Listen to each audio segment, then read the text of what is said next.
오늘은요, 우리가 7장 중간부서부터 계속 끌고 왔던 주제의 결론이 됩니다. 주님은 오늘 51절에서 이렇게 말씀하잖아요. 진실로 진실로 너에게 이르노니 사람이 내 말을 지키면 영원히 죽음을 보지 아니하리라. 이것은 7장부터 스스로를 아브라함의 자손이라 자부했던 유대인들을 향한 예수 그리스도의 결론입니다. 즉, 진정한 아브라함의 자손의 척도는 자기를 부정하고 그리스도의 말씀에 대한 헌신과 순종으로 반응한 자들이다라는 것이죠. 바로 이런 자들만이 영원한 형벌에서 피할 수 있다라는 말씀입니다. 주님은 이 사실을 강조하기 위해서 진실로 진실로라고 하는 영원토록 불변한 어떤 확고부동한 진리를 선언하실 때 사용했던 문구를 사용하셨습니다. 그렇습니다.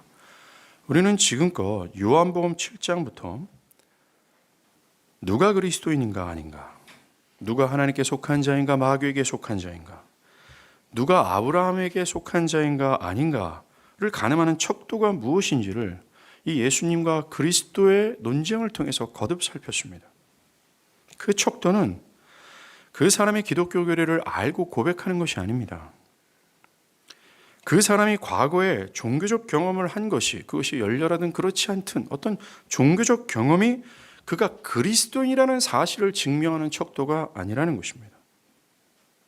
그리고 그것이 사람의 도덕적인 삶, 근면성실하고도 또는 사회에 공헌하기 위해서 자기를 희생하는 이타적인 삶이 그가 그리스도인인가 아닌가를 가늠하는 척도가 될 수 없음을 봤습니다. 유일한 것은 그겁니다.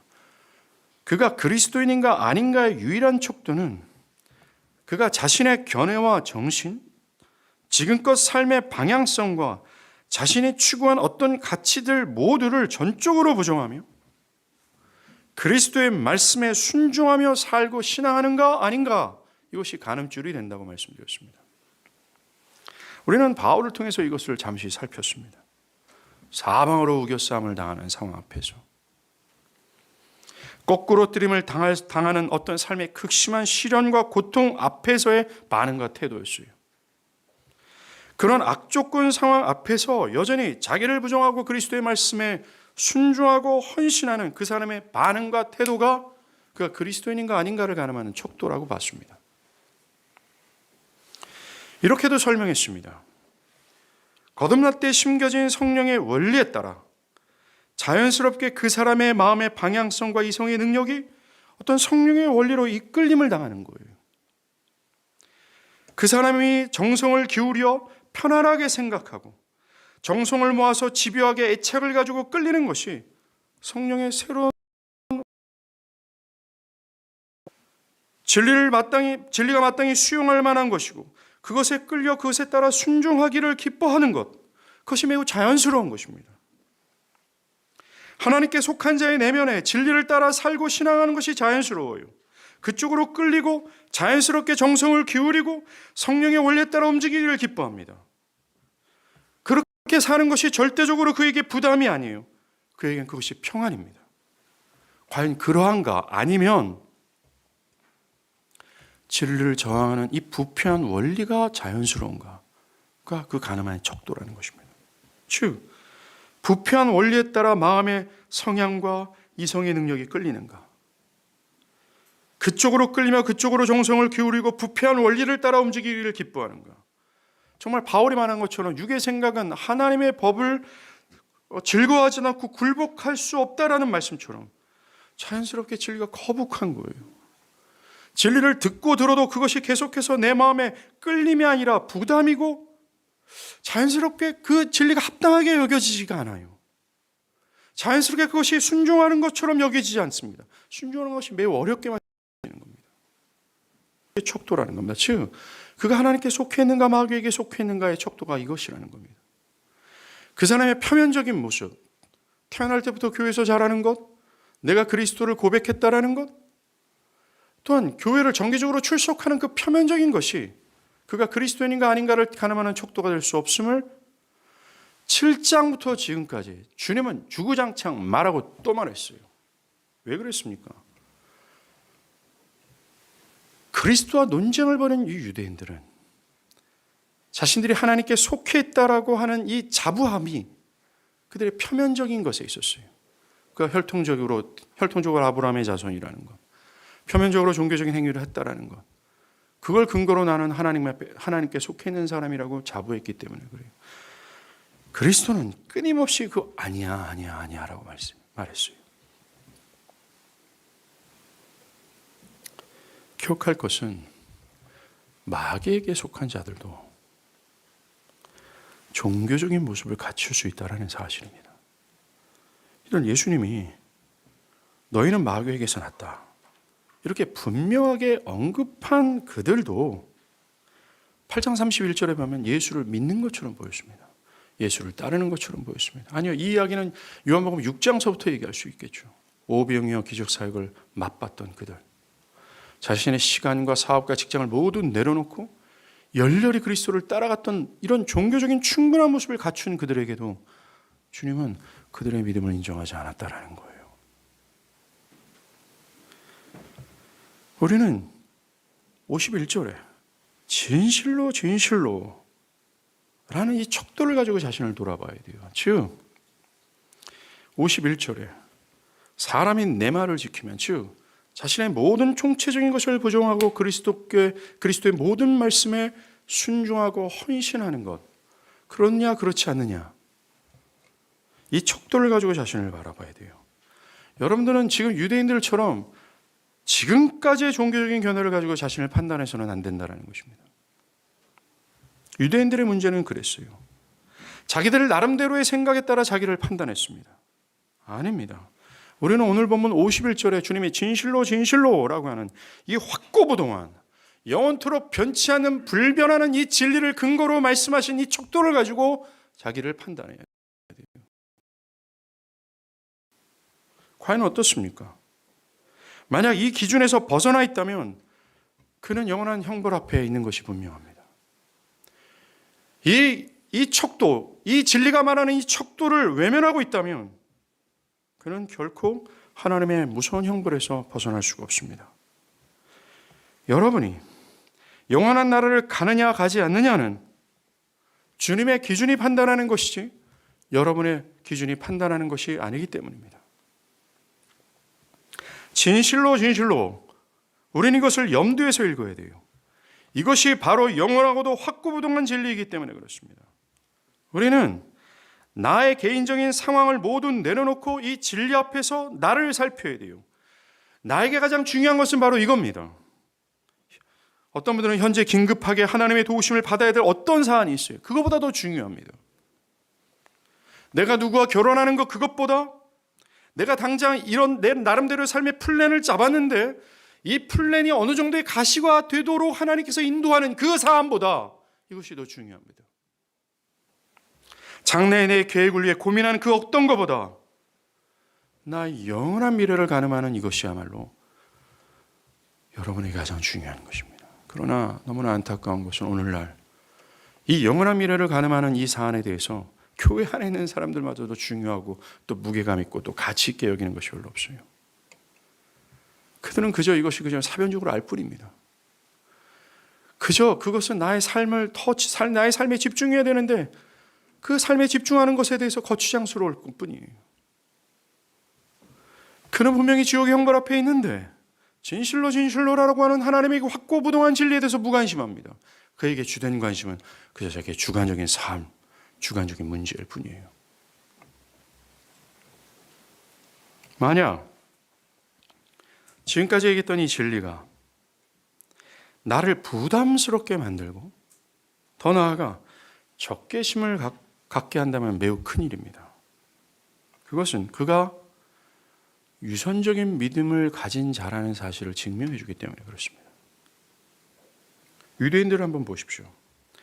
그들 스스로가 아브라함 자손이라고 하는데 예수가 그들을 향해서 너희들 아브라함 자손 아니야 라고 하면서 그들의 상태를 부정하자 그들은 이내 예수를 향해서 48절에서 뭐라 그랬어요? 너가 귀신 들렸다 라고 비난합니다. 그 비난에 대한 예수님의 응답이 51절이에요. 주님은 너희가 아브라함 자손이 아니야. 구약 성경 전체는 아브라함 자손이 이런 존재라고 얘기를 했어. 그러니 너희는 진짜 아브라함 자손이 아니야. 라고 하자 그들은 야, 너 미쳤구나. 라고 하자 그 미쳤구나에 대한 응답으로 주님은 오늘 51절을 말씀하셨어요. 즉 더욱 진리였다라는 것입니다. 유대인들이 화가 난 이유는 그것이 진리였기 때문입니다. 주님은 그들에게 더 염장을 지르시 더욱 진리로 응답했어요.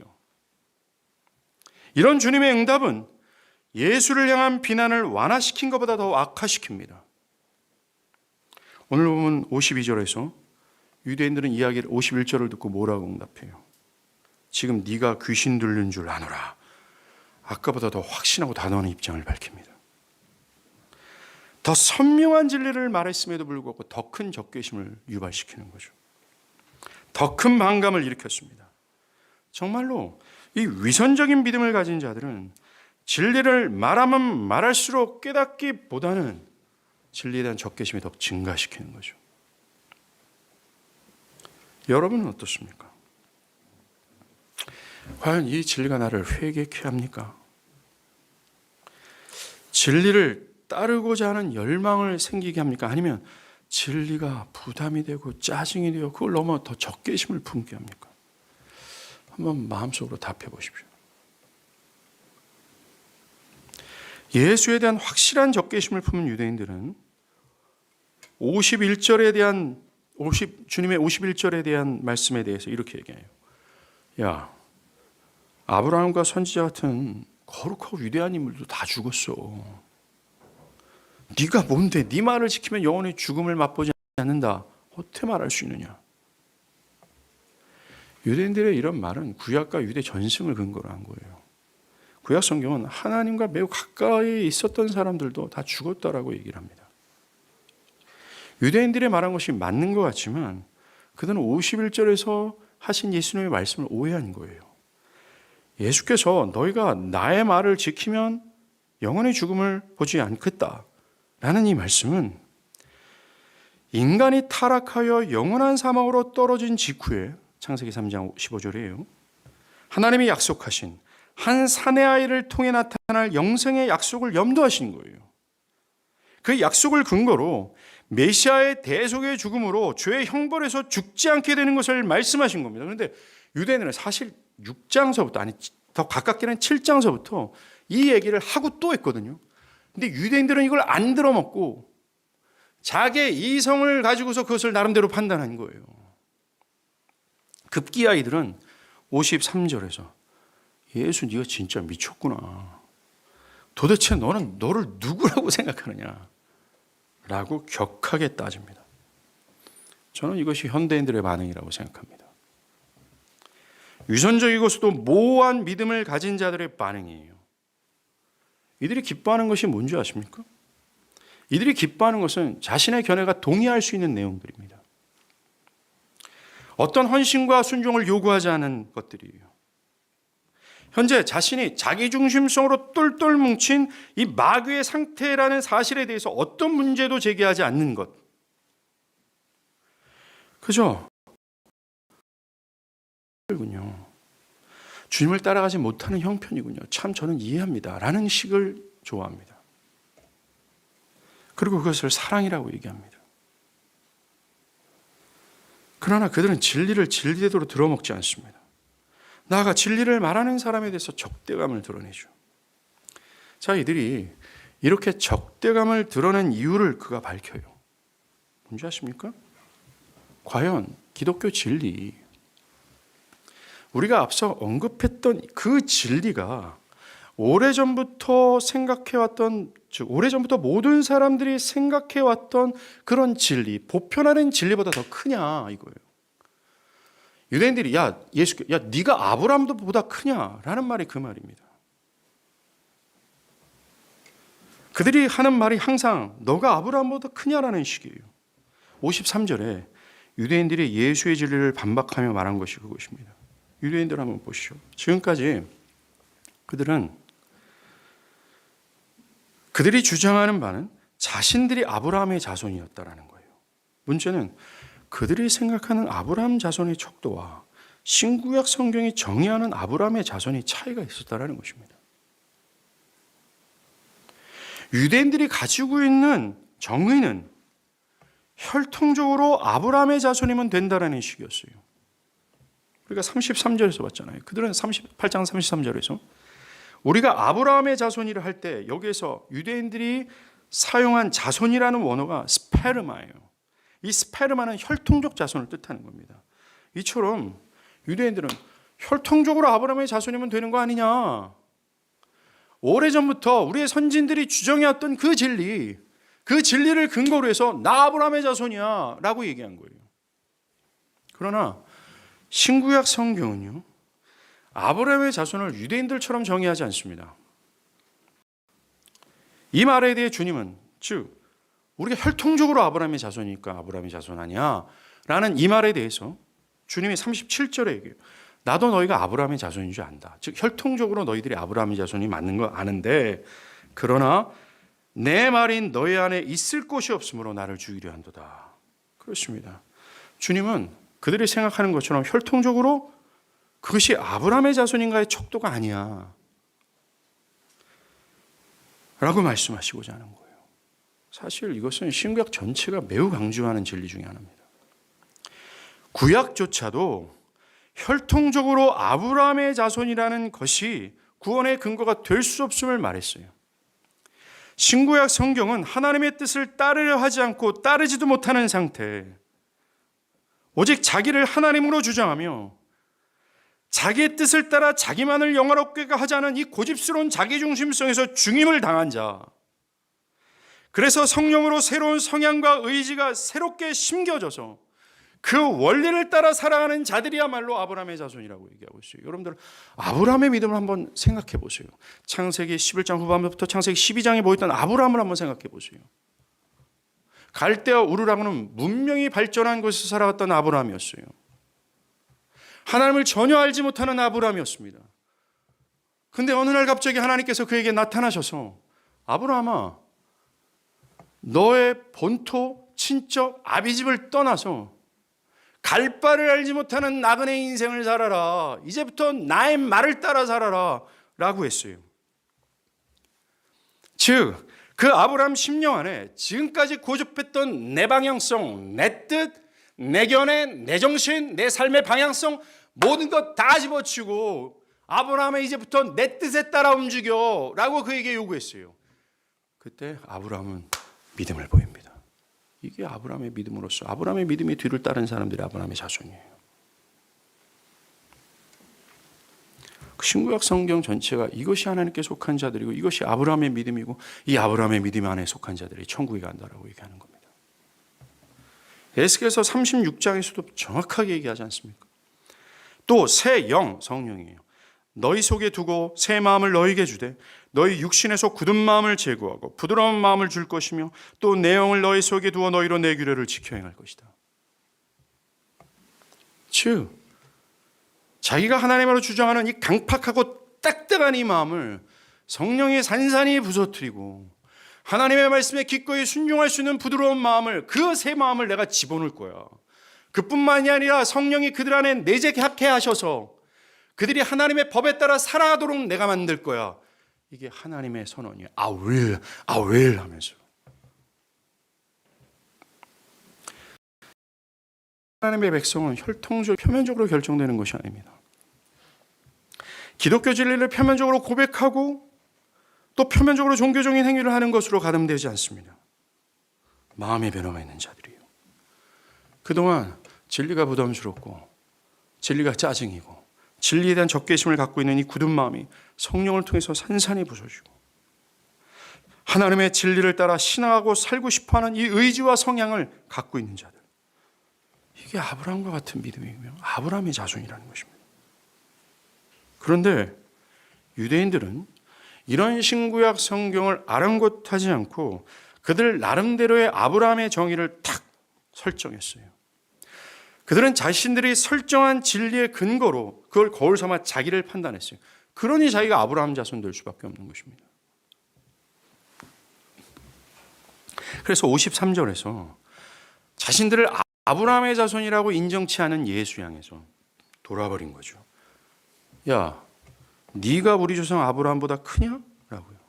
여기서 크냐라는 것은 더 높은 권위를 가졌느냐? 더 가치가 있느냐라는 뜻이에요. 이걸 가지고 의역을 하면 이겁니다. 네가 지금 우리 조상 때부터 내려오는 이 전통적인 진리를 부인하고 있는데, 그렇다면 네가 지금 방금 말한 진리가 전통적으로 내려오고 있는 우리 조상들이 가졌던 진리보다 더 권위가 있느냐? 우리가 생각하고 있는 진리보다 네가 말한 진리가 더 큰 가치가 있느냐? 라고 따진 거예요. 예, 오늘날도 마찬가지입니다. 사람들은 진리의 말씀 앞에서, 그렇다면 내가 지금까지 확신하고 있었던 내 생각과 견해들, 내가 살아오면서 형성된 모든 가치관들, 경험치에서 말해주고 있는 어떤 삶의 방향성들, 그것보다 기독교 진리가 더 권위가 있느냐? 지금까지 얘기했던 그 그리스도의 진리가 이 사회에서 살고 있는 모든 사람들의 보편적인 생각 속에서 있는 그 진리보다 더 높은 가치가 있느냐? 그것을 반문하면서 진리를 거절하는 거예요. 사람들이 진리를 거절하는 것이 이건 아닙니까? 자신들의 의견과 생각이 더 크고 권위가 있다라는 적으로 그것이 가장 큰 건데, 가장 권위가 있는 것인데, 진리를 말하니까 진리의 권위를 믿지 못하는 겁니다.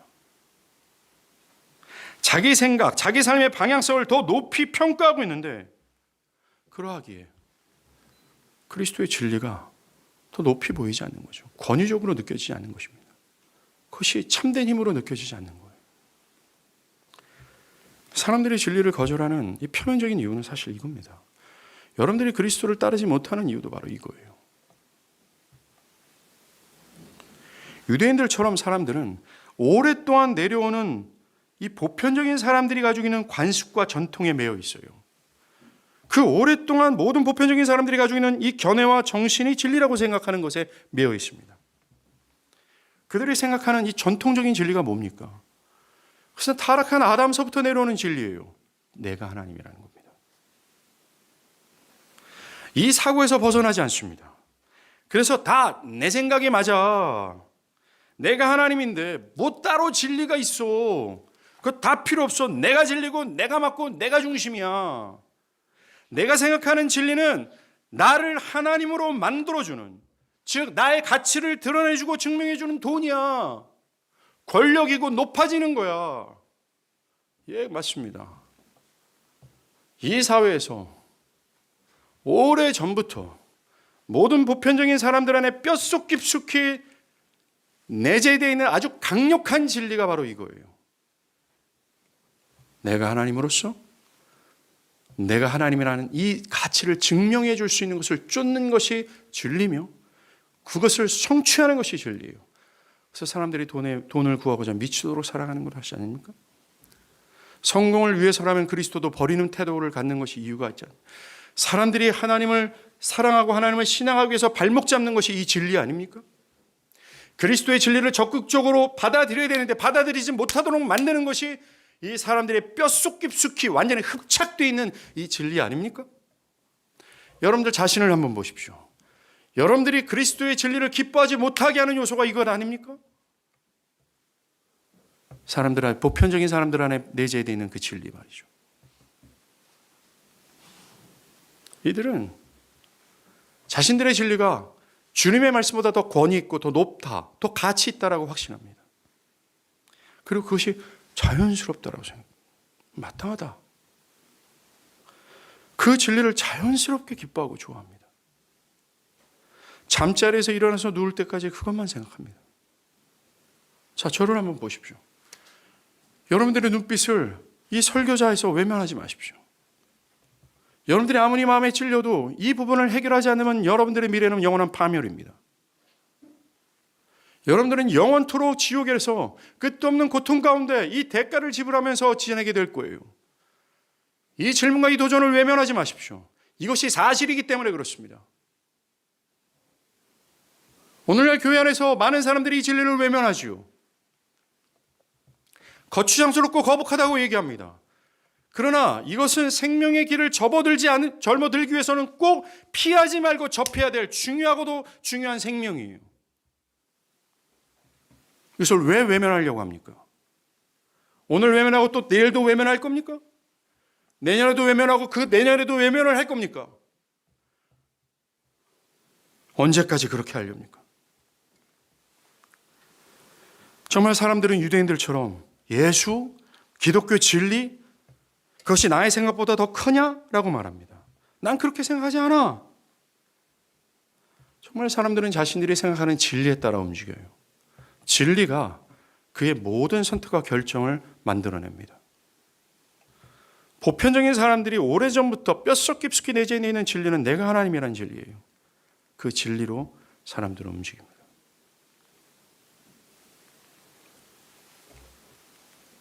더 큰 문제는 그것으로 인해서 기독교 진리를 받아들이지 않아요. 이게 문제입니다.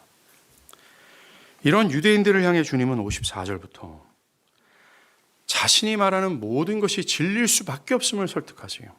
사실 이게 54절과 55절은요. 유대인들이 계속 사실 7장부터 반복했던 질문이거든요. 예수님이 진리를 말하면 네 말이 진리인 줄 우리가 어떻게 믿냐. 또 예수님이 진리를 말하면 네가 뭔데 그런 얘기를 하냐. 또 예수님이 또 진리를 말하면 야 네가 무슨 권위를 가지고 그런 말을 하냐. 계속해서 반박할 때마다 했던 반복적인 후렴구예요. 54절과 55절이. 볼까요? 예수께서 대답하시되 내가 내게 영광을 돌리면 내 영광이 아무것도 아니거니와 내게 영광을 돌리는 이는 아버지시니 곧 너희가 너희 하나님이라 칭하는 그이시라. 너희가 나를 알지 못하되 나는 아노니 만일 내가 알지 못한다 하면 나도 너희와 같이 거짓말쟁이가 되리라. 나는 그를 알고 또 그의 말씀을 지키노라. 요한복음 7장부터 예수의 말이 진리임을 주님이 설명하기 위해서 항상 언급했던 내용 아닙니까?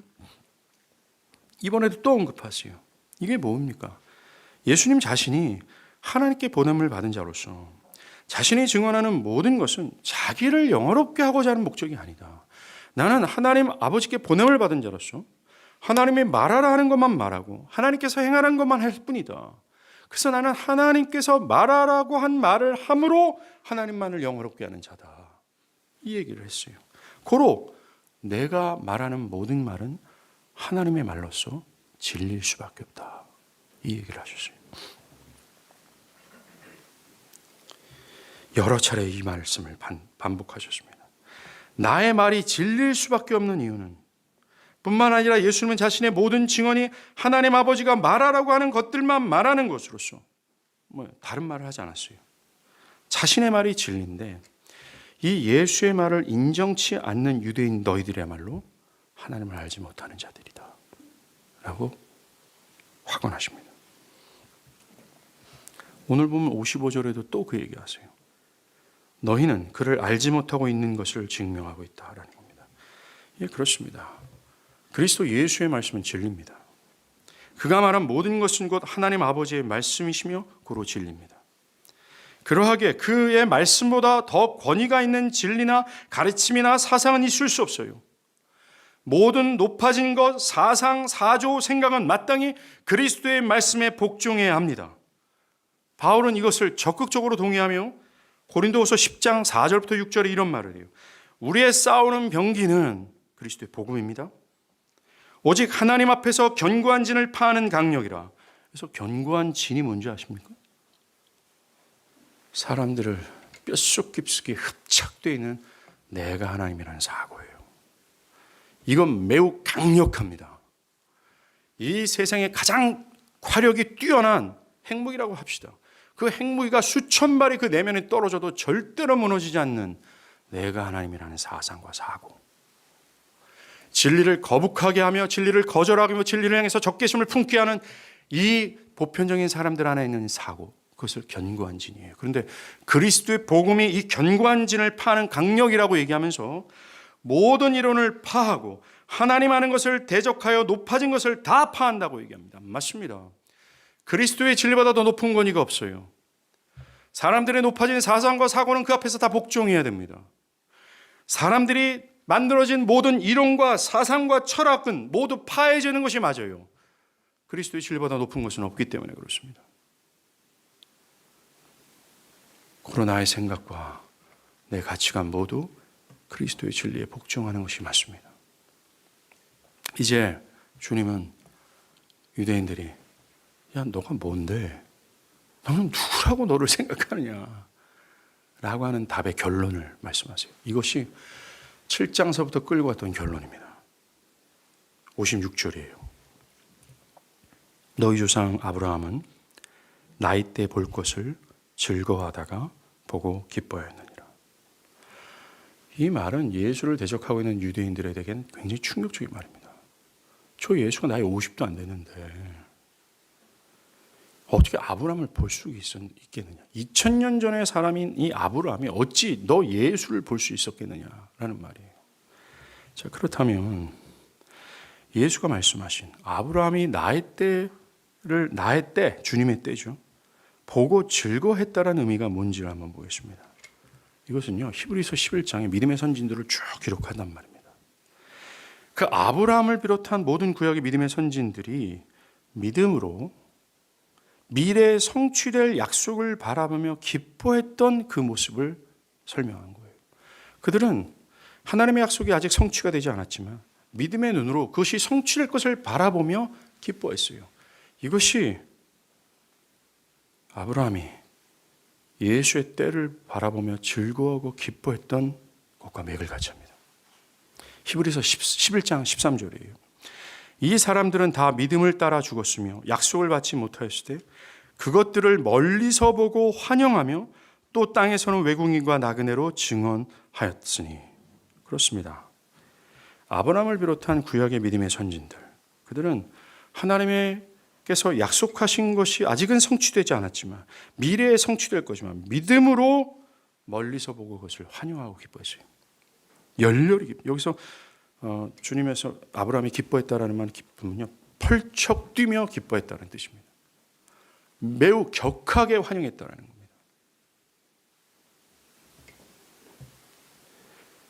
그 멀리서 믿음으로 기뻐했던 그들은 아직 성취되지 않은 이 약속을 믿음으로 바라보며 벽돌집의 도시를 떠나고 변두리에 장막을 쳐서고 했습니다. 120년 동안 사람들의 조롱을 받으며 방주를 졌어요. 이 약속 때문에 애굽의 모든 보화를 버리고 민족들과 함께 고통을 받았습니다. 어떤 이는 조롱과 채찍질 뿐만 아니라 결박과 옥에가 치는 시련과 돌로 치는 것과 톱으로 켜는 것과 시험과 칼로 죽임을 당할 정도로 그들은 믿음으로 이것이 아직 성취되지 않았지만 하나님께서 믿음 안에서 이것을 성취할 거라고 하는 이 확신을 가지고 있었어요. 모든 고통을 이겨낼 수 있는 기쁨이었습니다. 그 기쁨을 사라지게 할 만한 어떤 시련 앞에서도 그 시련은 그 기쁨을 이기지 못했어요. 여러분들, 아직 성취되지 않았어요. 근데 믿음으로 바라보면서 그것이 성취될 것을 기뻐했던 이들의 삶의 형태가 이 그들이 바라봤던 약속이 얼마나 확고부동하고 확실한지를 증거해 주지 않습니까? 사실 우리는 봤어요. 2000년 전에 그것을. 그렇다면 그들보다 더 확고하고 흔들리지 말아야 되는 것이 맞습니다.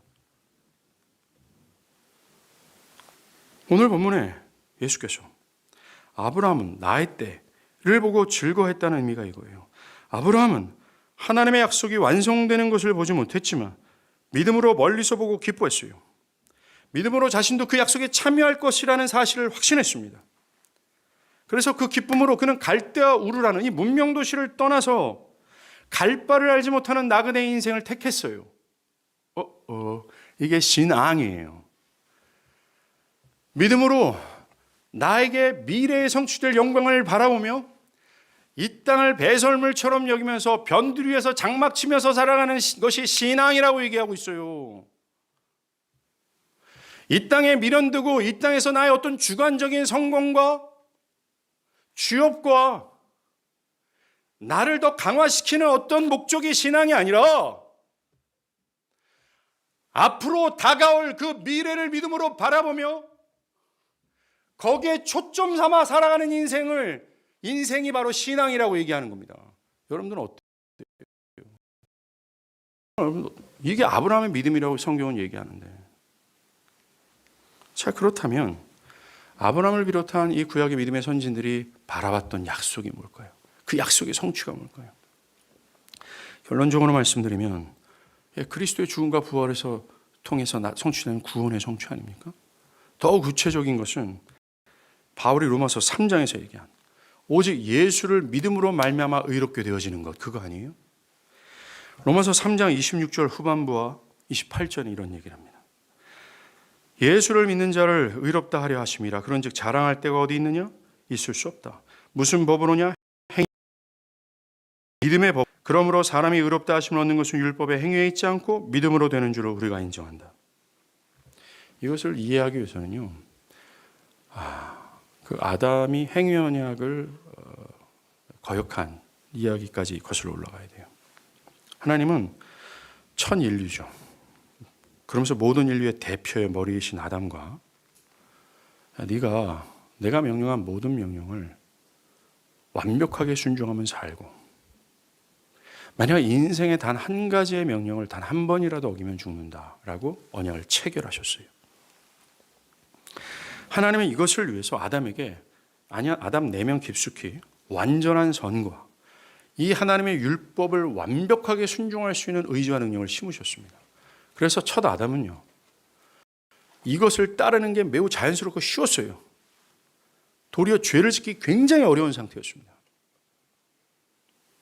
그럼에도 불구하고 그는 매우 적극적인 의지를 가지고 이 언약을 파괴합니다. 자의적으로. 그것으로 인해 인간은 로마서 28장에서 말하듯 율법의 행위로서는 하나님께 의롭다 하심을 얻지 못하는 상태에 빠졌어요. 왜요? 하나님께서 처음 주신 내면의 선과 그 선을 따를 수 있는 의지와 능력이 사라졌기 때문에 그렇습니다. 율법을 인생에 단 한 번만이라도 어기지 않고 완벽하게 순종해야 사는데 그럴 의지와 그의 능력을 상실한 인간이 어찌 율법의 행위를 통해서 하나님 앞에 의롭다함을 받을 수 있겠어요? 불가능하게 된 거죠. 그런 처지에 떨어진 아담에게 하나님은 창세기 3장 15절에서 이 죄의 머리를 분쇄할 한 사내 아이를 약속하세요. 여기서 사내 아이가 뭡니까? 바로 그리스도 예수예요. 장차오실 그리스도 예수. 그것이 로마서 3장 26절 28절 우리가 방금 제가 읽어드린 예수를 믿는 자를 의롭다 하신다라는 믿음의 언약, 은혜 언약의 시조예요. 율법의 행위로는 안 돼. 오로지 그리스도를 바들바들 떨면서 붙들고 또 붙드는 그 믿음으로 말미암아만 유일하게 의롭다함을 받을 수 있다. 이게 은혜 언약, 이게 믿음의 언약이에요. 창세기 3장 15절에 나타난 이 약속, 한 사내아를 두고 한 약속, 이 약속은 사람이 자신의 힘과 행위가 아니라 다른 분의 힘과 행위로 다시 하나님께 호의를 얻고 구원을 받을 수 있음을 시사해요. 또 구원자가 고난을 받을 것과 또 구원자가 죽임으로 마귀를 완벽하게 정복하고 마귀를 다 멸할 것과 중요한 것은 구원을 받는 일이 오직 믿음을 통해서만이라는 것을 시사합니다. 하나님은 아담이 죄를 범한 그날입니다. 자기의 수치 벗은 것을 알고서 나뭇잎으로 이것을 가리고 있을 때죠. 그때 그리스도를 약속하셨고 또한 아담의 수치를 가리기 위해 짐승을 잡아 죽여 짐승의 옷을 입히시는 것을 통해 그 약속이 어떻게 성취될 것인지를 확실하게 가르쳤어요. 오실 사내 아이의 처참한 희생과 죽음을 통해 자격 없는 자들이 구원을 받을 수 있다라는 그 사건입니다. 이제 온 인류는 이 약속을 기다리고 이 약속이 성취될 것을 갈망하는 것이 맞아요. 아브라함을 비롯한 구약의 모든 선진들은 이 한 사내 아이를 통해서 나타나게 될 이 은혜 언약의 성취를 바라고 격하게 환영하고 기뻐했어요. 그리고 그가 그 약속의 언약, 은혜의 언약 안에 쏙 들어있다는 사실로 인해서 환장하며 기뻐했습니다. 이게 오늘 아브라함이 내 때를 바라보면서 기뻐했다는 말의 뜻이에요. 히브리서 11장 13절에 이 사람들은 다 믿음을 따라 죽였으며 약속을 받지 못하였을 때 그들을 멀리서 환영하며 라고 말하지 않습니까? 이 약속이 이 아담에게 하신 약속이 아브라함 때 나타났어요. 창세기 12장 3절에서 15장에서도 17장에서도 거듭거듭 말씀했습니다. 그뿐만이 아닙니다. 아브라함 이후에 나오는 여러 족장들, 구약에 등장하는 여러 선진들을 통하여 하나님이 이 언약을 말씀하셨고, 유대인들이 역사에서 했던 모든 제사제도, 율법 등등을 통해서 인간은 행위를 통해서는 하나님께 의롭다함을 받지 못한다. 오직 오실 그 그리스도의 죽음과 부활함을 통하여 또 그를 믿음으로 말미암아 의롭다함을 받을 수 있다는 사실을 말하고 또 말해왔어요. 구약 성경 전체가 이걸 말하고 또 말하는 겁니다. 다른 걸 말하지 않아요. 그것만 말한다라는 겁니다. 그래서 그때도 지금도 성경이 이것만 말하는 것을 듣고 깨닫고, 아, 내가 이 은혜원이 안에 있구나 라는 것을 깨닫고 환장하며 기뻐하는 자들이에요. 신자들은. 뭐 때문에 기뻐하렵니까? 뭐 때문에 소망을 가지고 뭐 때문에 위로를 받으려고 그래요?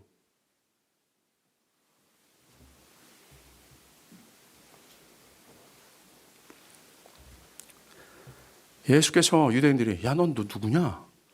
넌 너를 도대체 뭐라고 생각하냐? 라고 하는 결론 아닙니까? 예수는 말합니다. 내가 바로 그 약속이야. 내가 바로 그 산의 아이야. 모든 인류를 그 처참한 죽음을 맛보지 않게 할 구원의 유일한 길이야. 내가 진리야. 내가 생명이야. 넌 널 누구라고 생각하느냐? 내가 바로 나야. 바로 그야. 라고 답변하시는 거예요. 저와 여러분의 죽음을 보지 않고 영원히 살 수 있는 유일한 길이 예수예요. 여러분들이 아브라함을 주시한 구약의 모든 선진들이 바라보고 기뻐했던 것처럼 환장하면서 기뻐할 대상이 바로 그리스도 예수라는 것입니다. 기독교가 여러분들에게 줄 수 있는 기쁨이 이거예요. 그래서 기독교를 희락의 종교, 즉 기쁨의 종교라고 얘기하는 겁니다. 구약의 믿음의 선진들이 이 기쁨 때문에 고향 친척 아비집을 떠났고 톱을 켜는 것과 조롱을 받는 것과 핍박을 받는 것을 마다하지 않았어요. 이 기쁨의 힘 때문에, 이 약속의 확신 때문에. 이게 기독교입니다. 내재되어 있는 게 분명히 맞아요. 오늘날 경건의 모양만 갖추고 경건의 능력이 없는 사람들 때문에 이 기쁨이 희락의 종교, 이 기독교가 희락의 종교라는 사실을 사람들이 모릅니다. 그냥 고통이죠. 나도 쉬고 싶은데 주일날 억지로 하는 것뿐이고, 나도 예배 드릴 만한 의사가 없는데 그냥 가야 되니까 가는 거고, 그들은 계속해서 그들의 삶을 통해서 율법을 외치고 있어요. 사람들을 더 저주와 절망으로 이끄는 율법만 얘기하는 겁니다. 사람들은 우리를 보면서, 야, 그렇게 억지로 하는 나 같으면 관두겠다. 야, 주일날 그냥 늦게까지 퍼질러 잠이나 자든지, 저 높은 산에 올라가서 정말 마음을 프레시하게 하든지 그렇게만 해라. 왜 이렇게 힘들게 고생하면서 교회를 다니냐? 정말 나 자신과 나의 삶을 통해서 아브라함이 멀리서 보면서 기뻐하고 환호했던 그 은혜, 그 기쁨이 내 안에 있는지 한번 보세요.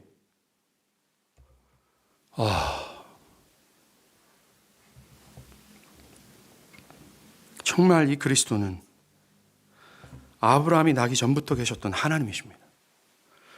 모든 피조물, 눈에 보이는 것과 눈에 보이지 않는 모든 것, 박테리아 하나까지, 세포 하나까지도 그리스도를 말미암지 않고는 창조된 것이 하나도 없을 정도의 그는 창조자예요.